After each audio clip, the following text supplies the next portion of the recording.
जो प्रॉपर्टी रहती है, जो खेत रहता है, इसके प्रोटेक्शन के लिए हम कुछ डॉग्स, कुछ कुत्ते जो है अलग अलग किस्म के हम जो है रखते हैं। ये जो डॉग्स रहता है ना, ये इसका टारगेट क्या रहता है कि जो दूसरा जिसको छू कहा जाता है, यानी जिसे इशारा किया जाता है, सिर्फ उस पर भौंकने का काम किया जाता है। लेकिन जब अपना जो रहता है ना, उस पर भौंकने का काम नहीं किया जाता है। यही तरीका जो है कि बीजेपी जो है खुद की सत्ता बचाने के लिए, खुद की सत्ता को और मजबूत करने के लिए और एक एकेंद्रीकरण यानी डिडक्टर की तरफ बढ़ने के लिए जो है, ये कुछ स्पेशल डॉग्स जो है ये बीजेपी ने रखे हुए हैं। वालिद के साथ में कोर्ट की पहली पायरी चढ़ा और इंशाल्लाह जब पायरी चढ़ा तो वो पायरी आज के तारीख में मैं सुप्रीम कोर्ट तक चला हूं। और पॉलिटिशियन के प्रेशर में यहाँ का जो स्थानिक प्रशासन है, वो जो संविधान के तहत जो उनको वर्क दिया हुआ है, जो उनकी ड्यूटी है, वो ड्यूटी भूल जाता है। रफीक भाई है नेशनल गैरेज वाले, वो उसके बाद एक शाकिर भाई थे, हम तीनों ने मिलकर, और चांद मामू, ऐसे तीनों ने मिलकर हमने जो है पहली बार एमआईएम का झंडा जो है सिल्लोड शहर में लगाया। कि हमारे जो स्थानिक लीडर है आमदार अब्दुल सत्तार साहब, इनके प्रेशर में यहाँ पर मजलिस का झंडा पकड़ने के लिए कोई तैयार नहीं होता था। आदरणीय अब्दुल सत्तार साहब है, इनके हुकूमत के खिलाफ आवाज उठाने की यहाँ पर जो है लोकल में कोई हिम्मत नहीं करता है। तो हवा यहाँ कहा जाता है क्या 100% जगह हमारे रहेंगे, ये जो एक ख्वाब है और एक जो क्या बोलते हैं जिसे घमंड कहते हैं, ये एजेंडा है कि हमें सिल्लोड नगर परिषद में परिवर्तन लाना है। हिंदू जी जो अल्फाज है, ये भाजपा सिर्फ पर्सनल यूज के लिए, फायदे के लिए कर रही है। भाजपा के भी रोटी और बेटी व्यवहार है, हाँ। लेकिन वो छुपाते हैं और दिखाते अलग है। तो यहाँ का जातिवाद और धर्मवाद जो है, ये भाजपा का एक एजेंडा है। और जिस दिन अब्दुल सत्तार साहब बीजेपी की साठगांठ से बाहर होंगे ना, उस दिन अब्दुल सत्तार साहब दहीगांव का जो खेत है उनका, वो खेत के अंदर जो है वहां पर नागर हकलते हुए दिखेंगे।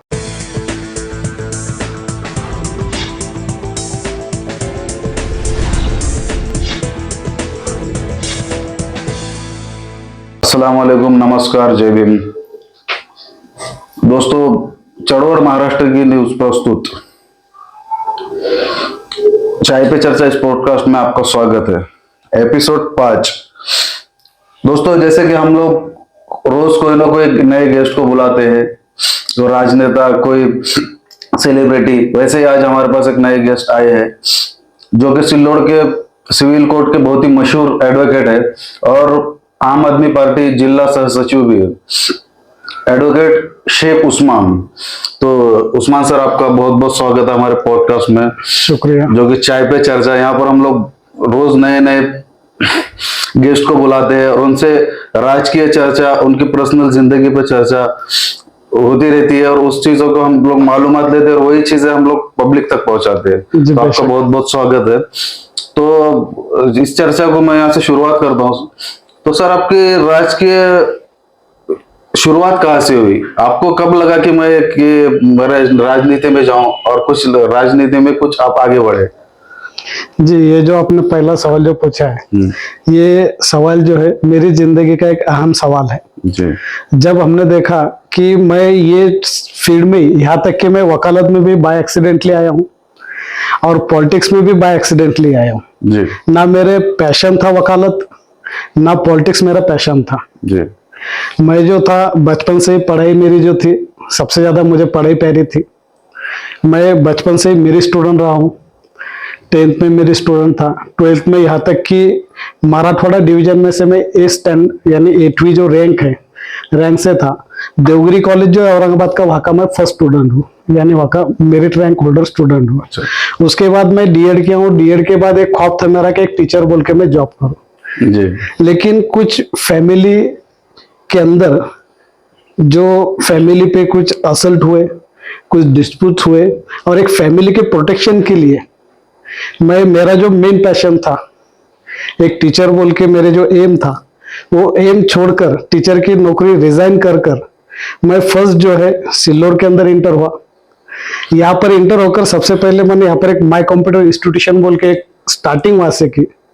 वो जरिए से सिल्लोड के जो मशहूर हस्ती है, एडवोकेट दलटे साहब है, एडवोकेट मंडलेचा साहब है, एडवोकेट बोराडे साहब है, एडवोकेट ताठे साहब है और यहाँ के जो अभी के सरकारी वकील एडवोकेट सबका साहब, इन शख्सियत से मेरी मुलाकात हुई। और मुलाकात के बाद जब वो मेरे इंस्टीट्यूशन पे टाइपिंग क्लास के लिए आने लगे, उस जरिए से एक दिन जब मैं उनको मुलाकात के लिए कोर्ट के अंदर जब गया, तब मेरा उनके खिलाफ जो अट्रैक्शन है, अच्छा, उनसे जो अट्रैक्शन हुआ आपको, वो अट्रैक्शन जो है एक लॉ फील्ड का अट्रैक्शन वहां पर आया। उसके बाद मेरी एक पर्सनल केस झालटे साहब के पास थी, वो केस के जरिए से मेरा उनसे ज्यादा कांटेक्ट आया, ताल्लुक आया, और उसके बाद में लॉ एडमिशन लेके ये फील्ड के अंदर इंटर हुआ। अच्छा सर, आपने बताया थोड़ी देर पहले कि आपने पहले डीएड किया। यस यार, आपका जो पैशन था, आपका एम जो था, एक टीचर बनने का। यस, एक टीचर। तो अचानक से आपने अपनी फील्ड कैसे चेंज किया? जैसे कि टीचर के फील्ड, मतलब एक टीचर के ट्रैक पर चलते चलते अचानक एडवोकेट केस पे, तो इसके दरमियान का जो वक्त था वो आपके लिए कैसा था और वो आपने कैसे फेस किया? वो जो वक्त था वो जिंदगी का एक, जो बोलते हैं ना कि हमें एक कांटे की राहों पर चलना होता है, जी ऐसा एक वक्त था। मेरी जो एम था, मेरी जो लाइफ थी, वेल सेटल्ड लाइफ थी। जी।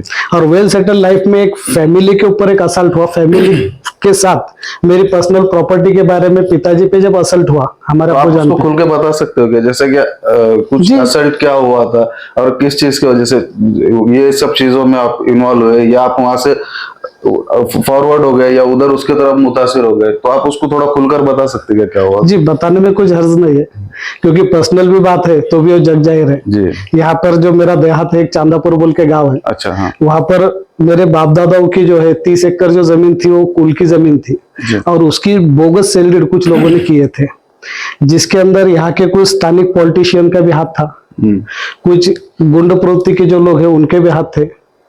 जैसे वो लोगों ने जब उस प्रॉपर्टी की बोगस सेल डीड की, उसके बाद उन्होंने पोजेशन लेने के वास्ते मेरे फैमिली के ऊपर असल्ट किया। अच्छा। अब असल्ट किए बाद जो है, मैं सर्विस को था उस टाइम में, मैंने सोचा क्या अगर मेरी फैमिली जब खतरे में है तो मेरी पढ़ाई, मेरी जिंदगी का काम किया जब मैं माँ बाप के काम ना हूं। तो उस टाइम में मैंने वो रिजाइन किया, यहाँ पर आया, वालिद के साथ में कोर्ट की पहली पायरी चढ़ा, और इंशाल्लाह जब पायरी चढ़ा तो वो पायरी आज के तारीख में मैं सुप्रीम कोर्ट तक चला हूँ। और जो मेरे वालिद का जो खौफ था, उनकी जो प्रॉपर्टी थी, वो केस मेरे हाथों से मैंने फाइनल किया। उनका जमाने भर का सरासरी 50 साल का जो इशू था, वो इशू क्लियर किया।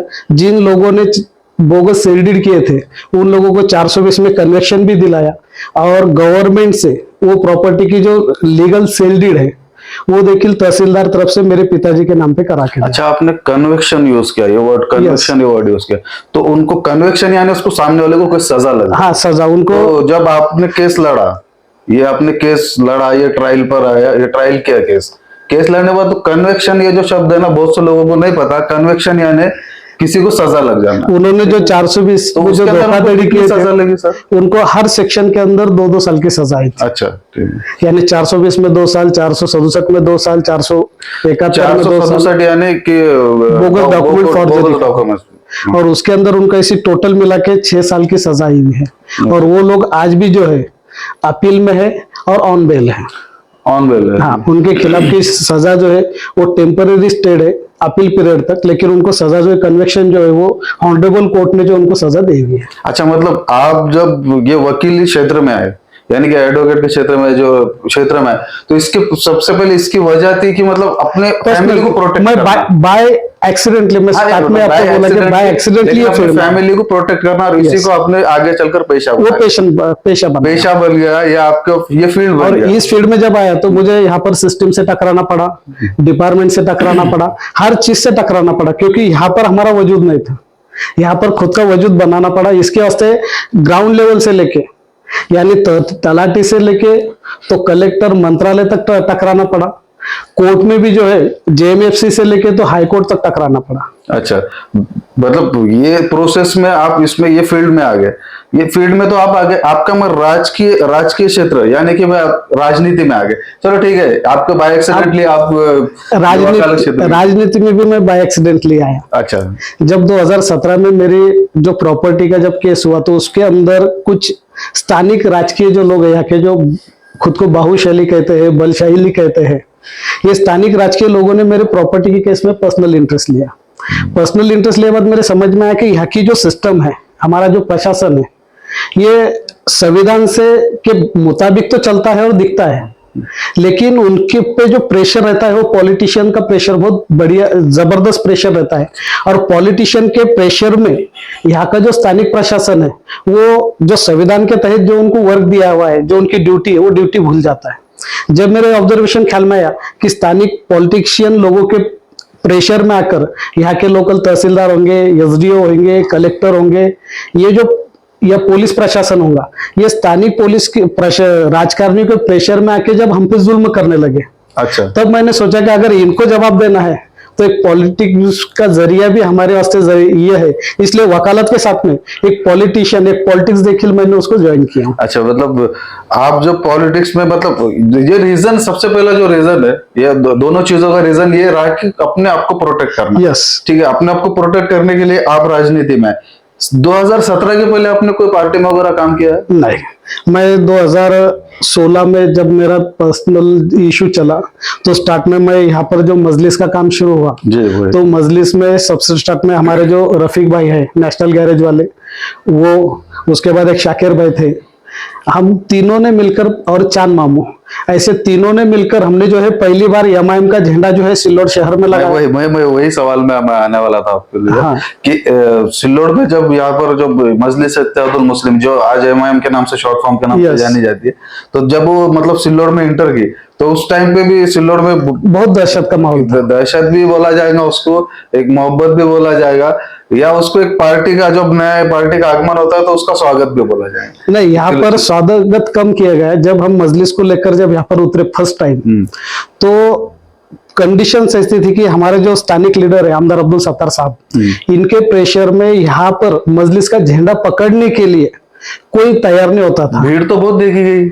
भीड़ ये देखो, जब कारवा चलता है तो कारवा बढ़ते जाता है, ये भीड़ बाद में का पार्ट है। बट जब स्टार्टिंग पार्ट जो है कि जब हमने पहली सभा नगर परिषद के पास जब हमारी लगाई थी, तो पहली मीटिंग के अंदर जो स्टेज होता है, स्टेज के ऊपर झंडा बांधने के लिए जो है कोई जल्दी सामने नहीं आता। जब शाम हुई और शाम के अंधेरे में जो भीड़ बढ़ी, वो भीड़ जो है आगे कारवा बनते हुए गया। अच्छा। और आज जो है मजलिस का एक अच्छा वर्क भी यहाँ पर मजलिस को छोड़ने की वजह क्या बनी? जब आपने मजलिस को यहाँ पर लेकर आए, तो फिर उसको छोड़ने की वजह क्या बनी? अब आपने ये भी जो सवाल पूछा, ये भी एक अहम सवाल है।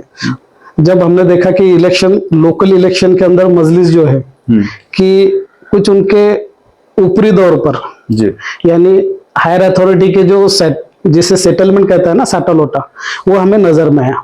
जब हमने देखा कि सिल्लोड के जब नगर पालिका इलेक्शन थे, तो नगर पालिका इलेक्शन में जिस तरह से ताकत मजलिस ने लगाने चाहिए, या जिस तरह से खुलकर मैदान में उतरने चाहिए, उस तरह से मैदान में लोअर जो ये थी, यानी फर्स्ट जो फली जो जिसे कहते हैं, वो तो पूरी ताकत से थी, लेकिन फर्स्ट स्टेप, यानी फर्स्ट स्टेज के जो लीडर्स थे, वो तो पूरी ताकत से थे, जिसमें जावेद कुरैशी साहब थे, मुजाहिद साहब थे, फैसल साहब थे।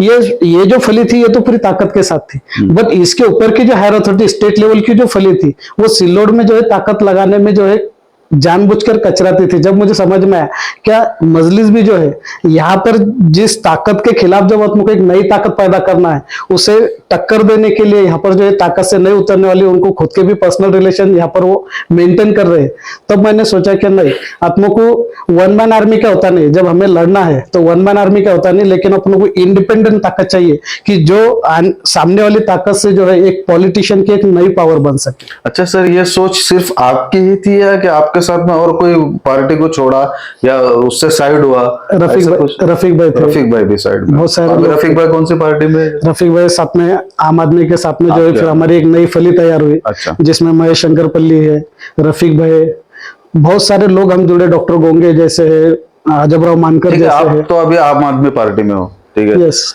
और आप ये आम आदमी पार्टी में मतलब कितने सालों से हो या कितने दिनों से हो? जैसे 2019 से मैं 2019 से आप हो, लेकिन 2024 का जो अभी चुनाव हुआ हाल ही में, तो इसमें आपने एक नई पार्टी यहाँ पर लाकर उसके साथ में इलेक्शन लड़ाई। सर इसके पीछे की वजह सिर्फ इतना ही थी कि के अंदर जो है दिल्ली में और बॉम्बे में जब हमारी मीटिंग्स हुई जी, तो आम आदमी पार्टी ने इस तरह से एक मैसेज दिया कि जहां पर हमारी जो ताकत है, ताकत हमें डिवाइड नहीं करना है, और जहां पर कम ताकत है वहां पर हमें भी ताकत वेस्टेज नहीं करना है। अच्छा। हाँ। और दूसरा उन्होंने बताया कि ऐसी जगहों पे हम ताकत लगाएंगे कि जहां पर जो है पावरफुल कैंडिडेट हो, या जहां पर आम आदमी का अच्छी तरह से वर्किंग हो। लेकिन सिल्लोड में जब उनको कहा गया तो उन्होंने ये बताया कि सिल्लोड में हमारे वरिष्ठ नेताओं को आने जाने को भी थोड़ी ताकत लगेंगी, और सिल्लोड में इतनी ताकत नहीं मिलेंगी कि जो तरह से हम वहां पर एबी फॉर्म दे। उसी साथ में जो है किशोर कर्दक साहब है, हमारे जो दोस्त है, उसके बाद जो है हमारे केदार खेड़ा के एक अजीज दोस्त थे, उन्होंने मिलकर जो है कि ऑल इंडिया फॉरवर्ड ब्लॉक के जो सेक्रेटरी थे, महाराष्ट्र सेक्रेटरी, उनसे मुलाकात की और उन्होंने कहा कि आप लड़ना चाहते हैं, आपकी तमन्ना है, हम भी आम आदमी की विचारधारा से ये रखते हैं, उनका अच्छा हमारे से रिलेशन था, आप आम आदमी की विचारधारा से ही काम करो, लेकिन आपको अगर एबी फॉर्म चाहिए तो हम देने के लिए तैयार है, आप लड़ो। और एक शेर की निशानी देकर जो है 2024 का जो इलेक्शन है आमदारकी का, वो इलेक्शन में जो है मैंने जो है एक कैंडिडेट बोल के पर्सनल यानी इंडिपेंडेंट कैंडिडेट बोल के एक पार्टी के जरिए से ऑल इंडिया फॉरवर्ड ब्लॉक की जानिब से जो है शेर निशानी लेकर जो है मैं सिल्लोड सोयगांव विधानसभा के जो इलेक्शन, सवाल मेरे ही नहीं बाकी अपने सिल्लोड शहर, तालुका और जिले सबके दिलों में सवाल था जो मैंने सवाल आपको पूछा कि ये पार्टी मतलब लोगों के लिए नया एक्सपेरिमेंट था वो, ये पार्टी मेरा मकसद इतना ही है क्या सिल्लोड की जब हमने माहौल देखा तो सिल्लोड में हर एक को चेंज होना है, यानी परिवर्तन तो होना है लेकिन पर्याय नहीं है, यानी ऑप्शन नहीं है। तो हमने सिल्लोड सोयगांव की जनता को एक मैसेज दिया इस जरिए से कि हम एक नई पार्टी भी लेकर आए, एक नई सोच भी लेकर आए, तो भी हम एक ऑप्शन बोल के आपके सामने है और एक ऑप्शन बोल के एक नई सिस्टम जो है हम आपके सामने देना चाहते हैं। एक मैसेज हमने जो है यहाँ पर आवाम को दिया कि यहाँ पर एक जो हुकुमशाही है, एक दहशत का माहौल जो है सिल्लोड सोयगांव में, कि यहाँ पर जो लोकल पॉलिटिशियंस है, मैं नाम के साथ बोलता हूँ कि हमारे आदरणीय अब्दुल सत्तार साहब है, इनके हुकूमत के खिलाफ आवाज उठाने की यहाँ पर जो है लोकल में कोई हिम्मत नहीं करता है। तो हमने यहाँ के आवाम को एक मैसेज देना चाहिए इस जरिए से कि आपको परिवर्तन चाहिए तो हम पर्याय लेकर आए हैं। अच्छा, तो क्योंकि सत्तार साहब ने एक ऐलान किया था कि अगर हमें कुत्ता निशानी भी दिए जाए तो हम चुन के लिए, तो इसलिए हमने भी ऐलान किया कि आप कुत्ता निशानी लेकर लेने की तमन्ना रखते तो चलो हम भी शेर निशानी लेकर आ गए। अच्छा, तो सर और एक महत्वपूर्ण सवाल है आपको कि अभी तो हाल ही में सुप्रीम कोर्ट के निर्देशों पर सुप्रीम कोर्ट ने ऐसा बताया कि जनवरी एंडिंग तक जो है ना सब जितने भी नगर निगम के चुनाव है या पंचायत समिति, जिला परिषद, जितने चुनाव उनको सबको लेना है, ठीक है? तो उसी तरह मतलब उसी दायरे में और उसी निर्देशों पर जो ना सिल्लोड नगर परिषद के चुनाव भी आ रहे, क्या आपकी पार्टी और क्या एडवोकेट उस्मान शेख उस इलेक्शन में लड़ने के लिए इच्छुक है?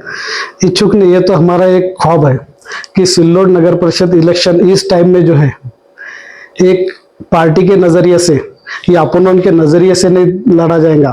तो सिल्लोड नगर परिषद का इलेक्शन इस बार एक नई सोच के साथ, एक नई उम्मीद के साथ, एक क्रांति के उजाले के साथ लड़ा जाएगा और इंशाल्लाह आने वाले वक्त में जो है सिल्लोड नगर परिषद का जो चेहरा मोहरा है, एक जो दावा यहाँ कहा जाता है कि 100% जगह हमारे रहेंगे, ये जो एक ख्वाब है और एक जो क्या बोलते हैं जिसे घमंड कहते हैं, ये चकनाचूर होकर रहेगा। अच्छा, सवाल महत्वपूर्ण ये था, ये और एक बार रोशनी डालना चाहूंगा मैं सवाल पे कि सबसे पहले महत्वपूर्ण ये सवाल था कि आम आदमी पार्टी यहाँ लड़ेगी या सिर्फ शेख उस्मान वकील साहब यहाँ लड़ेंगे? अभी डिफरेंट सवाल एक ही है लेकिन इसका जवाब डिफरेंट है। शेख उस्मान साहब यहाँ लड़ेंगे ये तो एक बात पक्की है जी। अब रहा सवाल पार्टी का, हाँ। तो हमारी जो टीम है, हम एक टीम वर्क यहाँ पर करने वाले हैं और एक टीम वर्क के तहत जो है हमारा एक नियोजन रहने वाला है।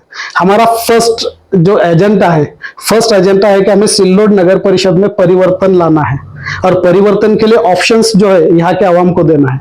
तो ऑप्शन के लिए हम जो है फर्स्ट जो है कैंडिडेट ये फर्स्ट रखने वाले हैं और सेकंड जो है पार्टी ये सेकंड स्टेज पर रखने वाले हैं। तो कैंडिडेट को लेकर आपके पास मतलब उनके आपकी क्या ये जैसे कैंडिडेट कैसा होना चाहिए? एजुकेटेड होना चाहिए, बाज मर्तबा देखा कि कुंबे वाला होना चाहिए कि कैसा मतलब हमारा टारगेट ना कुंबे पे है ना एजुकेटेड पे है। हमारा टारगेट यही है कि जो सच्चाई के राह में चलेगा, जो यहाँ के आवाम के हक के लिए काम करेगा, हक के फैसले के लिए काम करेगा, चाहे वो कैंडिडेट कौन सी भी जात से बिलोंग्स करता हो, कौन सी भी धर्म से बिलोंग्स करता हो, कौन सी भी कुंबे से बिलोंग्स करता हो, चाहे वो वन आर्मी हो, वन मैन आर्मी। और अभी अक्सर देखा गया है कि अपने हिंदुस्तान की राजनीति में यानी इंडिया की राजनीति में जो है ना अभी बहुत से बदलाव हो चुके हैं। 2014 के बाद खास करके बहुत बदलाव हुए कि हर एक यानी कि एक ग्राउंड लेवल का भी कोई इलेक्शन हो या ऊपर का इलेक्शन हो, जैसा नेशनल लेवल का, तो उसमें हर इलेक्शन में आपको एक जात पात, धर्म भेद, हिंदुत्व, मुस्लिम, ये सब बातें हो रही है। नहीं, तो देखो, ये सब चीजों को आप किस तरीके से देखते हो और आपकी पार्टी किस तरीके से देखती है? अगर मैं सबसे पहले कहना चाहूँ कि हिंदुस्तान की सियासत जो है ये सिर्फ पॉलिटिशियन से पहचाने नहीं जाती, तो यहाँ का जो इतिहास है वो राजे महाराजाओं से है।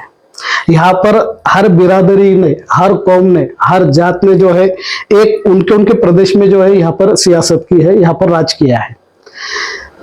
आजाद हिंदुस्तान के बाद भी जो है यहाँ पर सियासी पार्टियों ने जो है एक प्रदेश के तरफ, यानी एक महाराष्ट्र में एक पार्टी सत्ता में रहेंगी, आंध्र में एक पार्टी सत्ता में रहेंगी, गुजरात में एक पार्टी सत्ता में रहेंगी, ये प्रदेश के तहत ही जो है जिसने उसने राज किया है।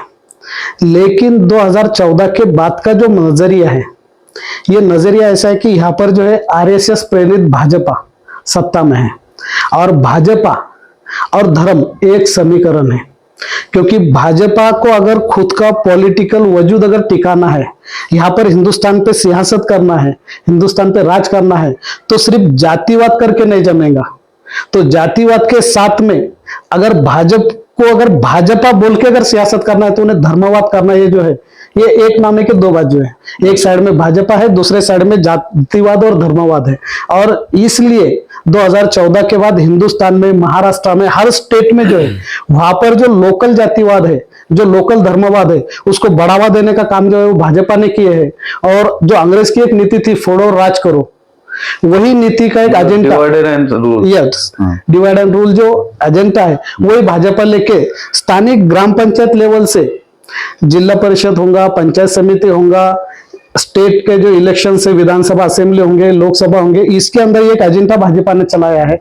और ये भाजपा का एजेंडा, ये पर्सनल एजेंडा है। हिंदुस्तान में ना कभी जातिवाद था ना धर्मवाद था। हम इतिहास के पन्ने देखेंगे तो यहाँ पर हर जात, हर धर्म एक दूसरे के साथ जो है भाइयों की तरह, बहनों की तरह रहे। यहाँ तक कि उन्होंने रोटी और बेटी व्यवहार भी जो है यहाँ पर किए हुए के जो है किससे हिस्ट्री में है। भाजपा के भी रोटी और बेटी व्यवहार है, लेकिन वो छुपाते हैं और दिखाते अलग है। तो यहाँ का जातिवाद और धर्मवाद जो है ये भाजपा का एक एजेंडा है। और इसके ये सिर्फ भाजपा को उनने जो है उनका राज करने के लिए, डिवाइड करने के लिए धर्मवाद और जातिवाद का यानी कि आपका कहना है, आप ऐसे आरोप लगा रहे हो भाजपा की, भाजपा ने अपने पर्सनल यूज के लिए, यानी अपने फायदे के लिए हिंदू युवकों का, यानी हिंदू युवकों का माइंड वॉश करके, उनका माइंड को फॉरवर्ड करके एक ऐसे उनके दिमाग में ऐसी छवि बनाई कि भाई, मैं दावे के साथ कहता हूं, ना भाजपा का मुस्लिम दुश्मन है, ना हिंदू उनका अपना है। हिंदू जो अल्फाज है ये भाजपा सिर्फ पर्सनल यूज के लिए, फायदे के लिए कर रही है। जितनी नफरत भाजपा ने मुस्लिम से की है, उससे कहीं ज्यादा नफरत भाजपा ने जो है हिंदू से की है। आप छत्रपति शिवाजी महाराज के इतिहास से अगर देखेंगे तो आज तक देखो, जो संघ भाजपा जो प्रेरित जो लोग हैं, ये लोगों ने ना कभी हिंदुत्व का अपनापन किया है, ना मुस्लिम का तिरस्कार किया है। जितना तिरस्कार दिखावे के लिए ना मुस्लिम का किया है, उतना दिल से तिरस्कार इन्हें हिंदुत्व का देखिल किया है। अच्छा, मतलब तुम्हारा कहना मतलब ये, जैसा कि छत्रपति शिवाजी महाराज जो एक मराठा थे, मराठा से और एक राजे थे, लेकिन ये जो ब्राह्मण लॉबी जो चलती है, यस, तो ये माइंड जो था ब्राह्मण लॉबी का, तो ये उनका भी विरोध किया है। और ये अभी हाल ही में देखा भी गया, जैसा कोरटकर को लेकर और एक दो तीन व्यक्ति, ये पूरा भाजपा का एजेंडे पे काम करने वाले लोग हैं। आज अगर यहाँ पर भाजपा से बेहतर ये आरएसएस के एजेंडे पे अगर बोलेंगे तो कैसा रहेगा इसको? भाजपा आरएसएस एजेंडा पे है। आज आधी आरएसएस भाजपा के अंदर बैठी हुई 80%, 20% आरएसएस जो है नागपुर में काम करती है, लेकिन 80% आरएसएस जो है भाजपा में बैठ के काम करती है। अच्छा। और यहाँ तक कि इन्होंने जो है हर चीज को हाईजैक कर लिया है। मुस्लिम धर्मवाद दिखाकर हिंदू मुस्लिम में दरी पैदा की, ना ये हिंदू के हुए ना मुस्लिम के हुए। इन्होंने इनके मतलब के लिए मुस्लिमों को भी नजदीक किया, हिंदू को भी नजदीक किया, हर धर्म को, हर जात को इन्होंने खुद के मतलब के लिए यूज किया। और बाद में जो है इन्होंने सिर्फ खुद का जो शासन होगा वो देख लिया। और इसका अगर आपको जीता जागता अगर उदाहरण देखना है तो हमारे महाराष्ट्र की सियासत है। जी बिल्कुल सही है। तो इसके लिए मैं मराठी में मन है कि कळतं पण वळत नहीं। तो बहुत से लोगों को समझ रहा है कि ये सब चीजें गलत है, लेकिन फिर भी वो चीजों को अपने आपके चेहरे पे खुद ही एक पर्दा डालकर आप देखेंगे जो तकलीफ छत्रपति शिवाजी महाराज को है, वही तकलीफ अभी मराठा आंदोलन में जो है मराठा समाज को हुई है। आपने देखा मराठा समाज का जो आंदोलन चला एक आरक्षण के लिए, एक क्रांति की मशाल लेकर जो जरांगे पाटिल साहब जो उतरे मैदान में, तो हमने देखा कि जब जरांगे पाटिल साहब बंबई तक गए, वहां पर उन्होंने आजाद मैदान पे धरना दिया, अनशन किया, लेकिन वहां पर जो है उन्हें सपोर्ट करने के लिए जो सो कॉल्ड हिंदुत्व के जो ठेकेदार है, ये कोई भी वहां पर नहीं पहुंचा, ना कोई पक्ष पहुंचा, ना कोई संगठन पहुंचा, ना कोई नेता पहुंचा। क्यों नहीं पहुंचा? क्योंकि इनको वहां पर मतलब नहीं ना।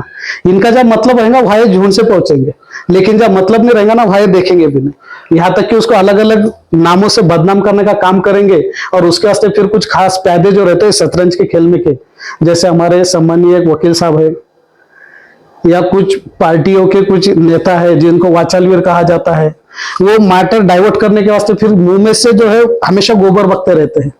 तो ऐसे लोगों का यूज जो है भाजपा संग करते रहता है। अच्छा, ये भाजपा को लेकर अभी भाजपा का तो मतलब भाजपा के लोगों को अक्सर देखा गया है कि उनके भाषणों में, डिबेट में अक्सर मुसलमानों के खिलाफ बोलते हो और कुछ ऐसी बात बोलते हैं जिसकी वजह से वाद निर्माण होता है। अभी हाल ही में अहमदनगर जिले के जो संग्राम जगताप जो ये विधायक है MLA, तो वो अभी शेतकरियों का जो नुकसान हुआ है महाराष्ट्र में, ये शेतकरियों के नुकसान का जो लोग शेतकरी के तरफ फोकस कर रहे थे उसको डाइवर्ट करने के लिए, वो चीजों को हटाने के लिए ये मुसलमानों के लिए वक्तव्य कर रहे हैं क्या? ये आपको क्या लगता है इस बात? क्या होता था जब कोई राजा की गद्दी डलमलती थी ना, तो जंगल में जो पाले हुए डाकू होते थे ना, वो रास्ते पे आते थे, गांव में आते थे, वो जंगल में उनका जो राजा बैठा हुआ रहता था, यानी राजा की एक हाथ प्रजा पे रहती है, लेकिन दूसरा जो छुपा हाथ होता है ना, वो डाकू पोलती है, डाकू पालती है। और जो लोग ये वाचालवीर जो लोग आ रहे हैं धर्मवाद जातिवाद लेके, तो ये जंगल के जो राजा यहाँ का, वो राजा का जो दूसरा छुपा हुआ काला हाथ है, वो उसके जो उंगलियां है उसके वो पैदे हैं। तो अच्छा सर, अक्सर एक सवाल आता है, चलो ठीक है, कि मुसलमानों पे ही क्यों हर आरोप? अभी मसला ऐसा हुआ है कि सबसे सॉफ्ट टारगेट अगर देखें, सबसे टॉप सॉफ्ट टारगेट है मुस्लिम, क्योंकि मुस्लिम जो है ना वो बटा हुआ है, 71-72 फिरकों में जो है सोच में है। आज मुस्लिम मोहल्ले में अगर देखें तो हमारे को बाजू वाले से जो है कुरान शरीफ में कहा गया है, पैगंबर साहब ने कहे हुए कि हमें मुस्लिम भाइयों से मोहब्बत से रहना है, बाजू वालों से रहना है, चाहे वो कौन सी जात का हो, धर्म का हो, उससे एक भाई की तरह हमें बर्ताव करना है। लेकिन एक वीक पॉइंट हमारा ऐसा आ गया है कि हम सोच में बिखरे हुए हैं, और इसका फायदा लेने के लिए सबसे सॉफ्ट टारगेट अगर है तो मुस्लिम है। एक कंकर मार दो मुसलमानों पे,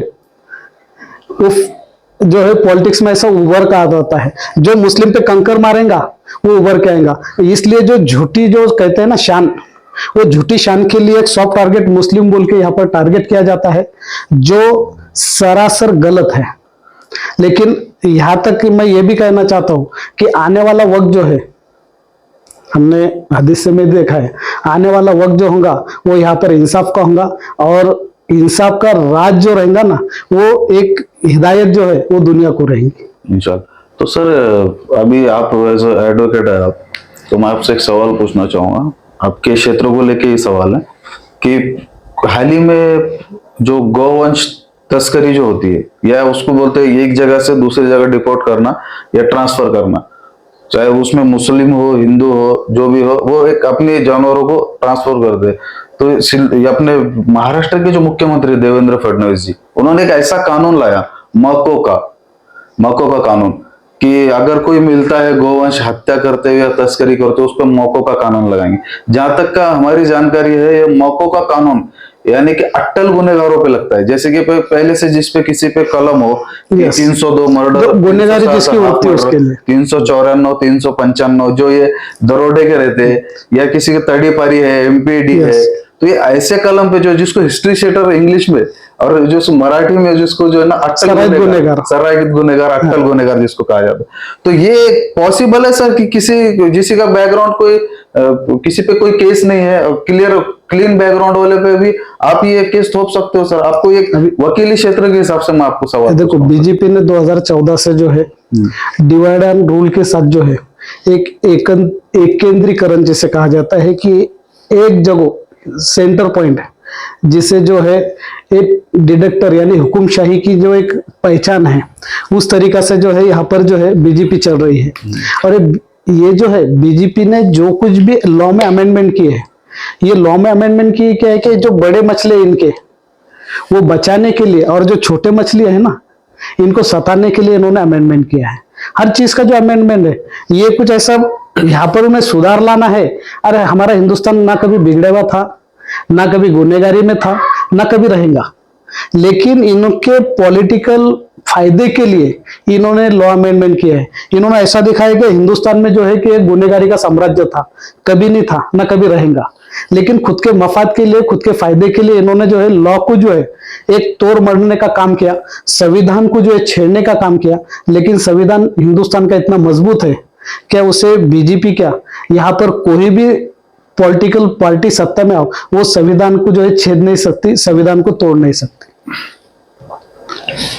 अच्छा, तो सर अपने जो कार्यक्रम, जो प्रोग्राम, उसका कॉन्सेप्ट है चाय पे चर्चा, तो चाय है सर, चाय ले लो, चाय ठंडी हो रही है। और दूसरा सवाल मेरा ये है सर आपके लिए कि जैसे कि कोई प्रॉफिट मोहम्मद सल्लल्लाहु अलैहि वसल्लम पे कोई एक ऐसा व्यक्तित्व कर देता है या कुछ उनके खिलाफ बात करता है, चाहे वो सोशल मीडिया हो या प्रैक्टिकली लाइफ में या कोई स्टेज पे, कोई जलसे में, कोई सभा में, तो उन पर ये सब चीजें ये सरकार करती नहीं है कि मतलब ये जो तरीके से मुसलमान पे वो लोग ये कर रहे, कानून बता रहे, तो वो तरीके से फिर दूसरों पर क्यों नहीं हो रहा है? क्या होता है, अब मैं जो है किसान फैमिली से बिलोंग्स करता हूँ।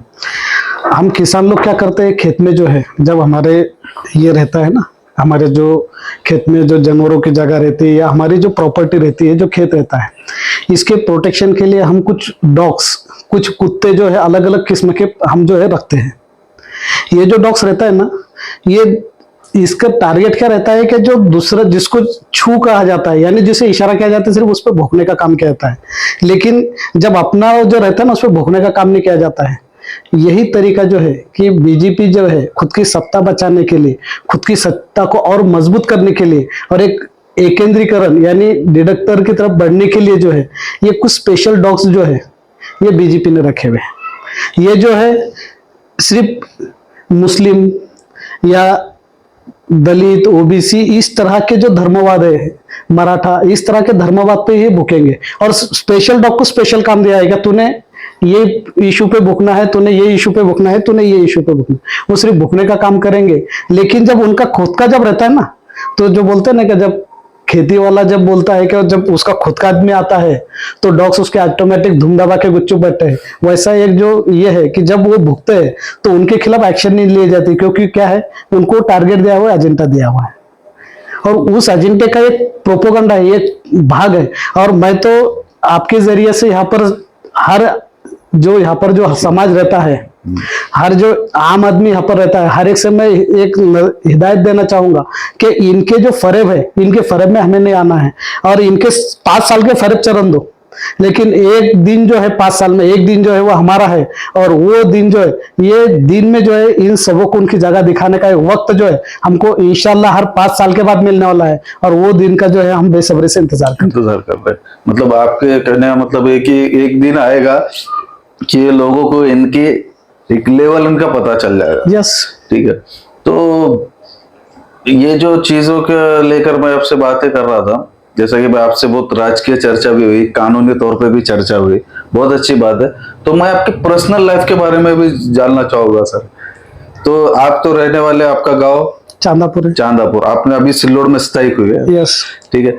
तो सिल्लोड में स्थायिक होने के बाद अभी हाल ही में अपनी थोड़ी देर पहले एक बात हुई कि नगर पालिका के इलेक्शन को लेकर, और अपने चर्चा का विषय भी ये है, और अपने जो पॉडकास्ट है, अपन जो गेस्ट आ रहा है एज ए गेस्ट, और आप पॉलिटिशियन भी हो, आप राजकीय क्षेत्र से भी आते हो, तो मेरे एक आपके लिए सवाल था और उसका सवाल का जवाब आपसे मुझे मिला नहीं।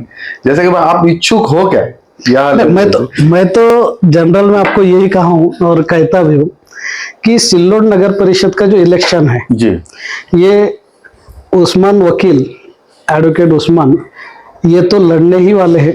यहाँ तक कि हमारी जो टीम है, ये पूरी टीम इस बार जो है पूरी ताकत के साथ मैदान में है और मैदान में रहेंगे इंशाल्लाह। मैंने ये भी आपको क्लियर कर दिया कि हम एक टीम बोल के काम करने वाले हैं। हमारा फर्स्ट जो इशू है वो कैंडिडेट है, सेकंड जो है पार्टी है। पार्टी हम सेकंड स्टेज पर रखे क्योंकि यहाँ पर कैसा है, यहाँ की जो पार्टी होंगी, अब यहाँ पर आमदार साहब ने जो है बीजेपी का सिर्फ मोहरा बना के रखा हुआ है। यहाँ पर आमदार अब्दुल सत्तार साहब के खिलाफ ऐसी कोई पार्टी को उन्होंने मजबूत होने ही नहीं दिया है। बीजेपी हिंदुस्तान में मजबूत होंगी, लेकिन सिल्लोड में जो है बीजेपी के हाल जो है ना, वो सर्कस में का जो शेर होता है ना, उस तरह के हाल सिल्लोड में है। तो सर ये बात मतलब थोड़ी देर पर 2 मिनट पहले अपन ने इसी बात को लेकर चर्चा की, जैसे कि बीजेपी जो है ना मजबूत है, इसीलिए बहुत सारी जगहों पर मुसलमानों को तकलीफ हो रही है ना। तो ये बात अच्छी भी है ना सर कि भाई अपने मतदार संघ में बीजेपी कमजोर है, तो हो सकता है कि भाई बीजेपी कमजोर होने की वजह से हमने को बहुत सारी चीजों हमने जो हमारा जो लीडर चुना है, हाँ ये इंसाफ परस्त नहीं है, ये मतलब परस्त है जी। इनको सत्ता में रहना है और सत्ता के सिवा जी नहीं सकते।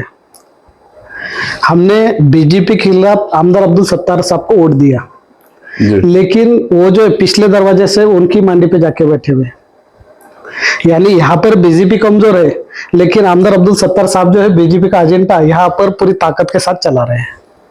जैसे कि सर, जैसे कि यहाँ पर जो भी वर्किंग है वो बीजेपी के इशारे पे ही चालू है। आमदार अब्दुल सत्तार साहब यहाँ सरकार का पूरा काम कर रहे हैं, सरकार में है, सत्ता में है, शासन में है, और सरकार का जो काम होगा वो बहुत अच्छी तरह से, वो पूरी तरह से मुकम्मल तरीके से पार पड़ रहे। तो यहाँ के जो कुछ 13 आमदार है, भाभी जिसे कहा जाता है, वो सिर्फ नामधारी है। ओरिजिनल बीजेपी के कामधारी जो सिंधेगढ़ के नाम पे यहाँ पर है, पहले कांग्रेस के नाम पे थे, वो अब्दुल सत्तार साहब है, जो बीजेपी के यहाँ पर जो कहते हैं ना कि जो सावत्र पुत्र जो है, बीजेपी के सावत्र पुत्र जो है अब्दुल सत्तार साहब है, और वो बीजेपी का ही एजेंडा और बीजेपी का ही काम यहाँ पर कर रहे हैं।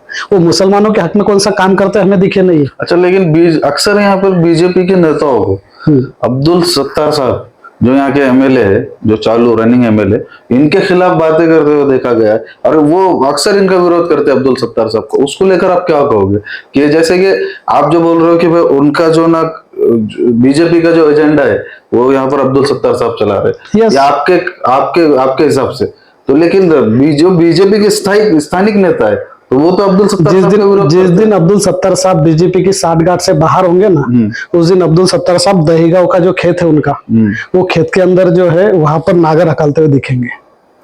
क्योंकि बीजेपी की जो अंदरूनी साठगांठ है, जिसे कहता है ना सेटलमेंट, और सेटलमेंट ये सिर्फ बीजेपी से यहाँ से नहीं है, ये बीजेपी का तो रिश्ता अभी का है। यहाँ का सेटलमेंट का जो रिश्ता है, ये याराना जो है बहुत पुराना है, और ये जो याराना है ये दानवे साहब से है। अच्छा, दानवे साहब और अब्दुल सत्तार साहब जो है ये दो मुख्य असगर है। एक सिल्लोड साइड में मुंह से निकल रहा है और दूसरा भोकरदन साइड में मुंह से निकल रहा है, और ये दोनों जो है एक ही नाने के दो बाजू है, दोनों एक ही है। दोनों ने बहुत बेखूबी से 30 साल से यहाँ की दुनिया को जो है, जनता को जो है, यहाँ की जनता को बेवकूफ समझा, बेवकूफ बनाने का काम किया, और खुद की जो पॉलिटिकल जो बोलते हैं ना रोटी सेकने का काम दोनों ने बहुत ही बेवकूफी से किया। आरोप तो अक्सर होते हैं दोनों पर कि दोनों एक ही है, या दोनों एक साथ में है, या दोनों एक होकर दोनों जो ना पब्लिक को गुमराह कर रहे। तो लेकिन हाल ही में विधानसभा के चुनाव में उनको दोनों को एक दूसरे के खिलाफ बातें करते हैं। कौन से विधानसभा के चुनाव में राव साहब दानवे साहब ने यहाँ पर आकर जो है एक हंदी सभा ली है। यहाँ तक कि इस विधानसभा के चुनाव में भाजपा सिंधे की गठबंधन की वजह से दानवे साहब ने तो सत्तार साहब का काम किया है यहाँ पर, तो वैसे और काम करना पड़ा उनको क्योंकि ऊपर से प्रेशर था बीजेपी का। तो अच्छा ठीक है, जैसे कि खासदार यहाँ पर जो है बनकर साहब जो कभी चुनकर नहीं आते, ये बनकर साहब जो है उद्धव सेना में गए और उद्धव सेना से आए, लेकिन यहाँ की बीजेपी को जो है, जो कहते हैं ना कि ऊपर से हुक्म है, जी हुक्म मेरा आका, बीजेपी को आमदार अब्दुल सत्तार साहब का ही काम करना पड़ा। और यहाँ की बीजेपी ने पहले छुपी करती थी, इस बार खुलकर काम किया करके दोबारा अब्दुल सत्तार साहब जो है वो चुनकर आए। नहीं तो अब्दुल सत्तार साहब जो बातें करते थे ना लाखों से चुनकर आए, वही लाखों से वो नीचे गिरने वाले थे। लेकिन बीजेपी ने ही अब्दुल सत्तार साहब को जो है यहाँ दोबारा चुनकर लाया है। यानी कि जो मैं खुद इलेक्शन में पार्टिसिपेट था, मैं कैंडिडेट था, इसलिए मैं दावे के साथ कह रहा हूँ। जैसा कि अक्सर सोशल मीडिया पर देखा जाता है कि रनिंग आमदार और एक मनातिल आमदार बोलते हैं, तो जो मनातिल आमदार जो एक ये लकब जो मिला है, क्या होता है भाजपा को जो है हर 5 साल को यहाँ पर जो उनकी पॉलिटिकल जो ये रहता है एजेंडा, उसके लिए एक बलि देना पड़ता है, और हर 5 साल को एक बलि का बकरा ढूंढते हैं।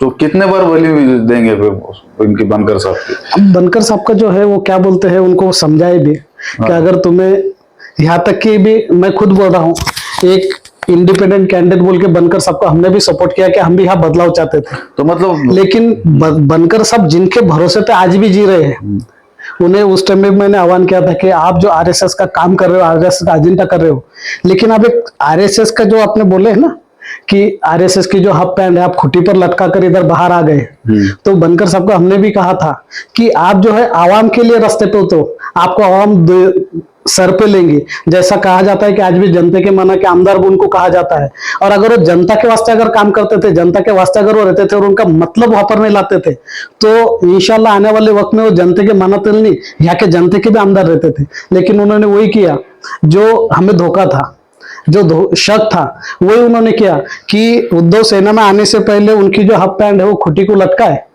उद्धव सेना से मतलब पूरा हो गया, औंधे मुंह गिर गए, और बाद में हाफ पैंट के फुल पैंट पहन के और उनके काम को लग गए। अच्छा, तो सर आप जो बता रहे हो कि बनकर साहब जो कि बीजेपी से बिलोंग करते हैं, इनके लिए, इनको लेकर आपने वक्तव्य किया, और दूसरी बात की जब बीजेपी एक नेशनल पार्टी है, यस, नेशनल पार्टी, जैसे कि कांग्रेस है, बीजेपी है, नेशनल पार्टी, आपकी भी आम आदमी पार्टी है, भी नेशनल पार्टी है, तो इतनी बड़ी नेशनल पार्टी का भी यहाँ पर दबदबा नहीं बना पाए। मैं क्या बोला तो यार, इसके पीछे मतलब ये, मेरा सवाल पूरा नहीं हुआ सर, कि इसके पीछे मैं तो ऐसा कहना चाहूंगा कि एक एज ए पत्रकार और डिबेट में मैं ये पूछ रहा हूँ कि क्या सच में अब्दुल सत्तार साहब इतने पावरफुल लीडर है अब्दुल कि सत्तार अपने साहब यहाँ पर, मतलब इतनी बड़ी बीजेपी को भी यहाँ पर अब्दुल बनाने सत्तार नहीं साहब यहाँ पर पावरफुल लीडर नहीं है, हाँ। ना कभी थे।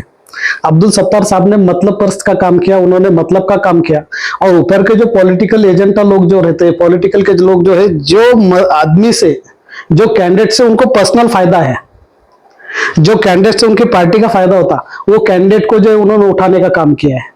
फॉर एग्जाम्पल भाजपा का अगर देखें तो पिछले 5 साल में भाजपा ने हर पार्टी के, कांग्रेस होंगी, राष्ट्रवादी होंगी, उद्धव सेना होंगी, हर पार्टी को फोड़े, उनमें के जो उनके काम के जो लोग थे उन्हें चुने, और उन्हें चुन के जो है खुद का काम निकाले, यानी उनको एक गढ़ बनाने लगा है, राष्ट्रवादी और शिवसेना फोड़ के एक गढ़ बनाकर जो है उन्होंने यहाँ पर कुछ चुनिंदा लोगों को चुनकर जो उनकी सत्ता जो है मजबूत करने का काम करे। सिल्लोड में जो है उनकी सत्ता मजबूत करने के लिए उनको एक प्यादा चाहिए बस। अब्दुल सत्तार साहब ये पॉलिटिक्स में पावरफुल है, ये हमारा गैर समझ है। अब्दुल सत्तार साहब पॉलिटिक्स में पावरफुल नहीं है, लेकिन वो एक अच्छी तरह के प्यादे हैं जिसका इस्तेमाल भाजपा बखूबी से कर रही है। भाजपा को उनसे मतलब है, उसकी जरूरत है करके अब्दुल सत्तार साहब यहाँ के सियासत में, जिस दिन भाजपा को अब्दुल सत्तार साहब की जरूरत खत्म हो जाएंगी, उस दिन हमारे सांडू पाटिल लोखंडे क्या होते नहीं, वो फिर से आमदार बन जाएंगे, और अब्दुल सत्तार साहब जो है दहेगांव के जो खेत है वहां पर रहेंगे। मैं फिर और एक बार कर रहा हूँ, तो सांडू पाटिल लोखंडे जी का नाम आपने लिया, जो कि माजी आमदार है सिल्लोड सोयगांव विधानसभा के, तो ये भी 5 साल यहाँ पर आमदार रह चुके हैं। यस, ठीक है, तो सांडू पाटिल लोखंडे ने मतलब जब उनका जो कार्यकाल था उसमें ऐसा क्या काम किया जो अब आपने उनका नाम लिया है? ये देखो, सांडू पाटिल लोखंडे ने जो है उनके कार्यकाल में काम तो बहुत किया, लेकिन किसी का बुरा या किसी का नुकसान भी नहीं किया। उनसे जितना हो उतना काम उन्होंने किया। अब रहा सांडू पाटिल साहब दोबारा उनको क्यों नहीं मिले, क्योंकि हमारे दानवे सबको जो है कान के ऊपर के बाल नहीं चलते करके उन्हें और एक मराठा कैंडिडेट जो है उनके पॉलिटिक्स को टक्कर देने वाला नहीं चाहिए था, इसलिए उन्होंने सिल्लोड सोगांव का, उनका जो जालना का जो कार्य क्षेत्र है, इसमें कोई और कैंडिडेट को, कोई और नेता को उभरने नहीं दिया, हर जगह उसको छाटने का काम किया है। अच्छा, तो कल हमारे पास एक आपके विरोधी पक्ष के मतलब आपके विरोध में जो पक्ष है जिसका आप नाम ले रहे हो, उसके बहुत अच्छे नेता यहाँ पर आए थे, उन्होंने इंटरव्यू दिया। उनका ऐसा कहना था कि जो खड़गपुरना का जो स्लेटर है, तो उसका जो काम अब्दुल सत्तार साहब यहाँ पर लेकर आ रहे थे, वो काम में फिर सांडू पाटिल लोखंडे ने ये लाया, वहां पर स्टे लाया उसमें, और वो कोर्ट में गए। तो इसके पीछे का रीजन मैं जान सकता हूँ? उनका ये देखो, सिल्लोड के अंदर खड़गपुरना प्रोजेक्ट और औरंगाबाद शहर के अंदर जो है जायकवाड़ी से जो प्रोजेक्ट कर रहा है, क्या नाम, समांतर योजना, ये योजना जो है ये आवाम के लिए है, और उस वक्त के जो पॉलिटिशियंस है, उस वक्त का जो शासन है, इन्होंने आवाम के लिए लाए हैं।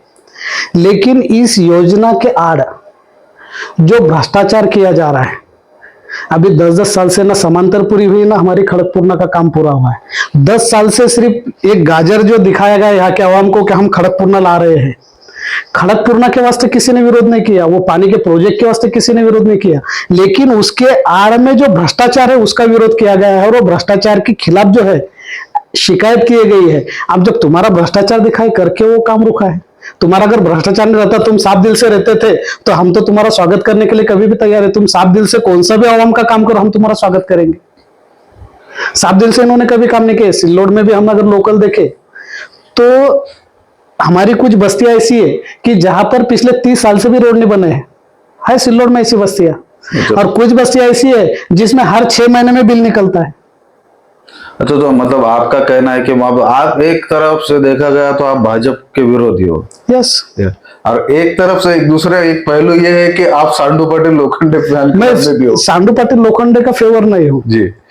मैं उन्होंने भ्रष्टाचार के खिलाफ आवाज उठाया और वो हर व्यक्ति का मैं सपोर्टर हूं जो भ्रष्टाचार के खिलाफ लड़ेगा, चाहे वो कौन सी भी। मैं पहले भी कहा कि हमारा एजेंडा ये नहीं कि हम पार्टी जो है हमारे लिए सेकंड स्टेज में, फर्स्ट स्टेज में हमारे लिए कैंडिडेट है और वो ऐसा कोई भी शख्सियत हो, चाहे हमारे सिल्लोड जो फेमस है हाथगाड़ी के नाम से, अगर कोई हाथगाड़ी पे का कैंडिडेट भी अगर आवाज हाथ ऊपर उठा करके कहता है कि मैं सिल्लोड के इलेक्शन लड़ूंगा और तहे दिल से लड़ूंगा तो हम उसके सपोर्ट में हैं।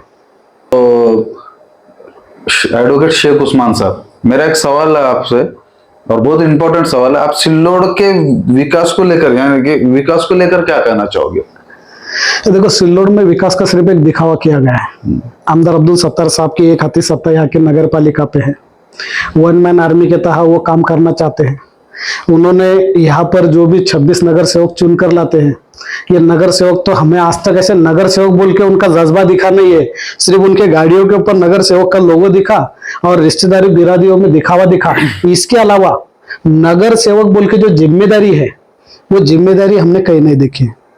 सिल्लोड में मैं तो दावे के साथ कहता हूं कि हमारे 26 नगर सेवक साहब को मैं चैलेंज के साथ कहता हूं कि आप खुद के घर की नमूना 43 जो है ना, हमारे चैनल के सामने, आपके चैनल के सामने लाकर उन्होंने खुद के घर की नमूना 43 दिखाए और खुद के घर की एनए लेआउट और बांधकाम परवानगी दिखाए। अगर 26 में से एक बंदे ने भी अगर खुद के घर की बांधकाम परवानगी, NA layout, TP sanction map जो होगा वो और 43 अगर ये दावे के साथ दिखाया ना तो मैं उसे सैल्यूट करूंगा। अच्छा, ठीक है, मतलब आप चैलेंज कर रहे हो? ओपन चैलेंज है, ओपन चैलेंज, क्योंकि यहाँ के नगर सेवक सिर्फ नामधारी है। अक्सर ये एक बात देखा गई है कि चलो ठीक है, आप किसी एक शख्स को, एक नगर सेवक को आप टारगेट करके बोल रहे हो, या 26 नगर, नहीं मैं 26 को बोल रहा हूँ, 26 को नगर सेवक को टारगेट करके बोल रहे हो। लेकिन जनता का भी कहना ऐसा है, बहुत सारी जनता कि काम तो दिख रहा है, ड्रेनेज तो हुआ है, रोड तो बना है, लाइट तो, स्ट्रीट लाइट तो लगी है, डिवाइडर का काम तो हुआ है, पानी तो आ रहा है, बहुत सारे काम है, मतलब ऐसे है जो रेगुलर लाइफ में लगने वाली चीजें तो प्रोवाइड हो रही है। ये जो आपने बोला है ना, लाइट, ड्रेनेज, पानी, ये पब्लिक यूटिलिटी है। हाँ। पब्लिक यूटिलिटी बोले तो ये शासन की जवाबदारी है। जो भी शासन सत्ता में बैठेगा वो शासन की ये पर्सनल जवाबदारी है कि पब्लिक यूटिलिटी जो होती है, पब्लिक के जो पर्सनल वर्क होते हैं उसे करना ही पड़ता है। चाहे उनको पानी हो, दवाखाना हो, रास्ते हो, लाइट हो, नाली हो, ये हर चीज जो है पब्लिक यूटिलिटी का एक पार्ट है। वहां पर अगर कल मैं भी अगर नगराध्यक्ष बोल के बैठा, मैं दावे के साथ कह रहा हूं कि मैं भी अगर नगराध्यक्ष बोल के अगर यहाँ पर सिल्लोड नगर पालिका में अगर बैठा कल आने वाले वक्त में इंशाल्लाह, तो ये तो मेरी पर्सनल जवाबदारी होंगी और ये पर्सनल काम होगा और ये करना ही पड़ेगा। लेकिन सिल्लोड में ऐसा नहीं है, सिल्लोड में दिखावा है। सिल्लोड में जब नगर परिषद निकलती है तो यहाँ पर जो आमदार अब्दुल सत्तार साहब की जो पार्टी है, उनके एक एक पॉम्पलेट की, एक एक जो उनका मैनिफेस्टो जो बनाते हैं ना, उसकी एक एक की कीमत होती है 500 रुपया एक पॉम्पलेट की। उसके ऊपर दिखाया जाता है सिल्लोड में गार्डन, नाना नानी पार्क, सिल्लोड में मच्छी मार्केट, सिल्लोड में मटन मार्केट, सिल्लोड में स्मशान भूमि, सिल्लोड में कब्रिस्तान, सिल्लोड की बारामती। यहाँ पर सिर्फ माती हो गई सिल्लोड की, 12 की जगह 12 टुकड़े में यहाँ माती कर दी है उन्होंने, बारामती नहीं करे। तो ये जो देखे अब, ये प्रोपोगंडा उनका 30 साल से चला रहा है। अच्छा। 30 साल में मुझे बोलो, सिल्लोड में जो यहाँ पर जो बस्ती बैठी है, इस बस्ती को रेगुलाइजेशन देने का काम नगर परिषद के जरिए आमदार साहब ने किया क्या? नहीं किया।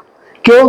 क्योंकि अगर इस बस्ती का रेगुलाइजेशन अगर हो जाएगा, फॉर एग्जाम्पल ये जो बस्ती है, ये बस्ती जो है यानी 45 के तहत यहाँ पर बस्ती बैठी है विदाउट, यानी जो यानी 44 लेना वो नहीं है, सैंक्शन नहीं है, सब है, लेकिन नगर परिषद को जो है एक्ट उनके पावर से कि वो रेगुलाइज करे, यहाँ पर जो कुछ इलीगल प्लॉटिंग्स होंगे उसे रेगुलाइज करे, यहाँ पर कुछ कंस्ट्रक्शन होंगे, कुछ लोगों ने बांधकाम बनाएंगे उनको रेगुलाइज करे, उनसे टैक्स कलेक्शन करे। लेकिन टैक्स कलेक्शन करना, नगर परिषद को उत्पन्न बढ़ाना ये इंपॉर्टेंट नहीं है, लेकिन यहाँ के आवाम को सताया कैसे जाए। इस एरिया में समझो फॉर एग्जांपल कि यहाँ पर एक जो है मेहताब भाई यहाँ पर रह रहे हैं और वो जो है यहाँ की कॉलोनी में जो है सुधार लाना चाह रहे हैं, तो नगर परिषद के उनको नोटिस दिए जाती है तुम्हारा कंस्ट्रक्शन जो इलीगल, यानी उनको डराया और धमकाया जाता है। और इसके वास्ते यहाँ पर पहली बात पिछले 30 साल में इन्होंने रेगुलाइज किसी को किया नहीं, ना प्लॉटिंग्स को रेगुलाइज किया है ना कंस्ट्रक्शन को रेगुलाइज किया है।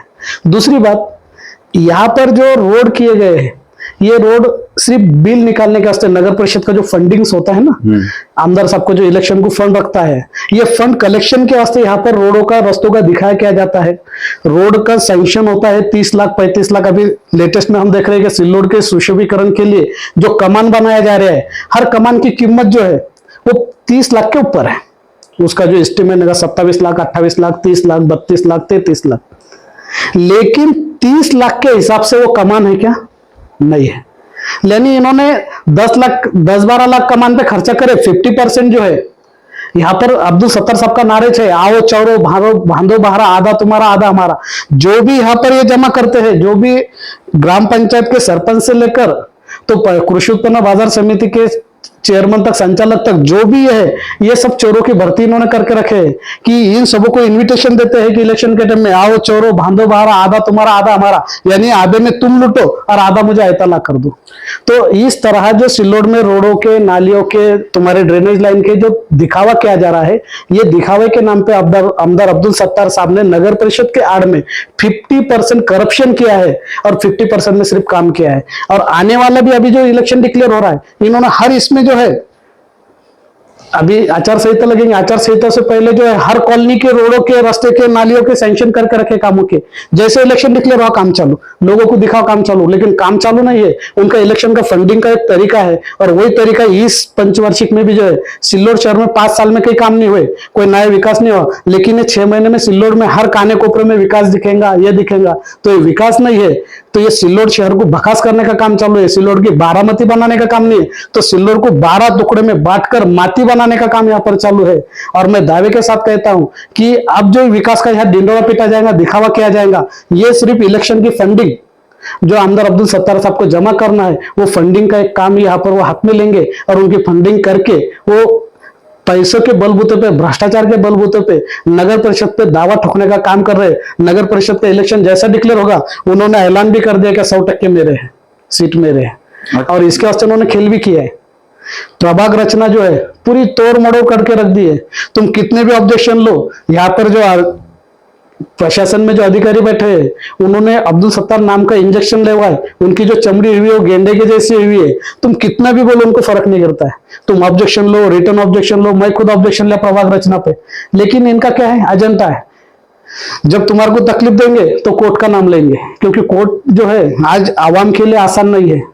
किसी के खेत में जाएंगे, किसी की प्रॉपर्टी पे कब्जा करेंगे, उनको बोलेंगे अभी शांतिलाल सेठ अग्रवाल के प्रॉपर्टी पे जो है नगर परिषद में जो एक बहुत ही बड़ा गार्डन बनाया है, ना उसका एस्टिमेट है, ना बिल है, ना कुछ है, लेकिन काम तो नगर परिषद का है और ऐसा गार्डन बनाया है। मैं तो इस चैनल के माध्यम से सब आवाम को आह्वान करता हूं कि अगर महाराष्ट्र में नहीं, सिल्लोड में नहीं, तो पूरे हिंदुस्तान का अगर गार्डन देखना है आपको, तो यशवंत कॉलेज के बाजू में जो शांतिलाल सेठ अग्रवाल की जगह पर नगर परिषद ने जो गार्डन बनाया है, वो देखने के लिए जरूर आना चाहिए। एक एजेंडा भी वहां पर वो है। इस तरह से सिर्फ यहाँ पर दबाने के लिए, दहशत के लिए जो है एक वेपन बोल के यूज किया हुआ है, और इस वेपन को ये इलेक्शन में जो है यहाँ पर जरूर जो है इस बार यहाँ का जो मतदार है, आप जो है होशियार हो चुका है। यहाँ पर दानवे को जो है मतदारों में मट्टी खिलाई, और जो आमदार साहब बोल रहे मैंने गिराई, मैंने टोपी पहनी, मैंने बाल नहीं आंधे, मैंने क्या नहीं किया, ये सब जो है एक में वो दोनों एक दूसरे का तमाशा कर रहे, एक दूसरे की ढोलकी बजा रहे। लेकिन आमदार जिस तरह से दानवे साहब को यहाँ की आवाम ने उनकी जगह दिखाई, आने वाले नगर परिषद में आमदार अब्दुल सत्तार साहब को जो भी यहाँ की आवाम जो है उनकी जगह जरूर दिखाएंगे।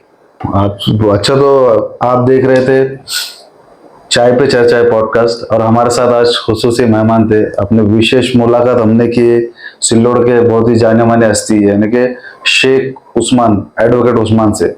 तो बहुत अच्छा लगा आपसे बात करके सर, और बहुत सारी बातें हमको सीखने मिली, और बहुत सारी बातें आपने यहाँ पर पेश की, जैसे कि वह राजकीय क्षेत्रों को लेकर भी आपने बहुत सारी बातें। मैं भी बहुत खुश हुआ कि स्थानिक लेवल से लेकर तो अपने स्टेट लेवल तक जो है, ये मुलाकात के माध्यम से एक बहुत सारे जो है कि एक ही मुलाकात में आपने आपके पूरे क्या बोलते हैं ना, एक तीर में 12 निशान पूरे कर लिए हैं। मैं भी आपका तहे दिल से शुक्रिया। मेरा भी ये फर्स्ट इंटरव्यू है, और मैं फर्स्ट इंटरव्यू आपका ही लिया, और मुझे बहुत अच्छा लगा आपके साथ ये विषय पे चर्चा करके। और कानूनी तौर पे भी आपने जो एक्सप्लेन किया, बहुत सारी बातें एक्सप्लेन, बहुत अच्छे से एक्सप्लेन किया। बहुत बहुत शुक्रिया आपका हमारे कार्यक्रम में आने के शुक्रिया लिए। सब। धन्यवाद।